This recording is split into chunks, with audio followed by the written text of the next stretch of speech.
Welcome to Database Basics by Bill Hatfield. In the next couple minutes, I'm going to introduce you to the basic fundamental concepts associated with relational databases, including databases themselves, DBMSs, and tables. What is a database? A database is simply a place to store data in a structured way so that you can easily search and access the data in the future.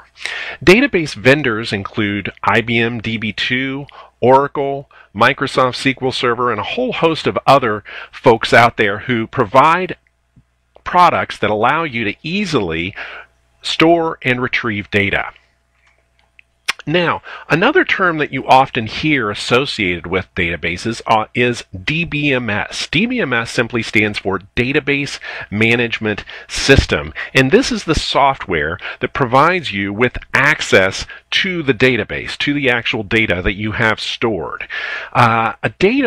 DBMS accepts commands in a language called SQL. It stands for Structured Query Language. And this is a standardized language that's used to create the data structure itself, to store data, and then to search and retrieve data later.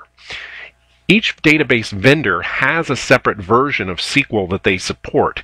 It looks pretty standardized across the board, but each vendor has their own sort of unique take on SQL, and so the syntax is slightly different from one to another.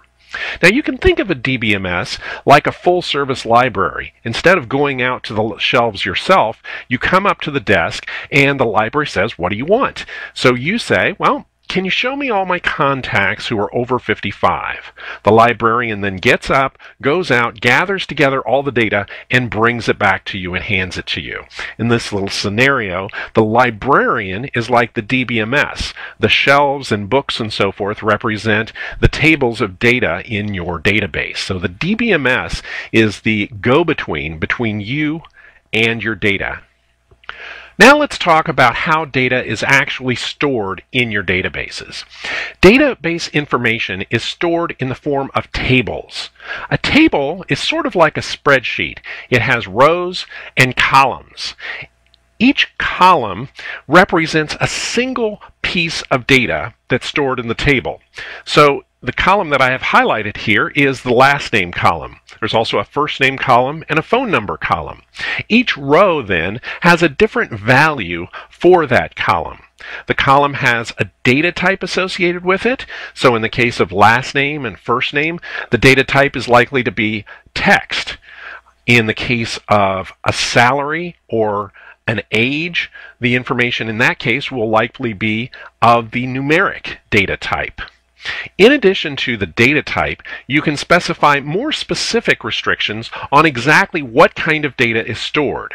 For example, the phone number here has a particular arrangement of numbers, and that arrangement could be enforced by that column. So anytime someone inserts data into this table, that column is checked to make sure that the data is formatted correctly.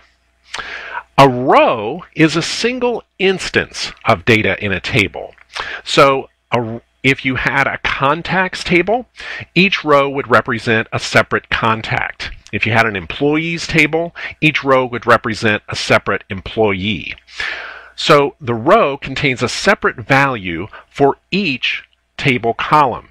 The first name of the selected row here is John, the last name is Kane, and so forth. All of these column values together represent a single instance of data in the table.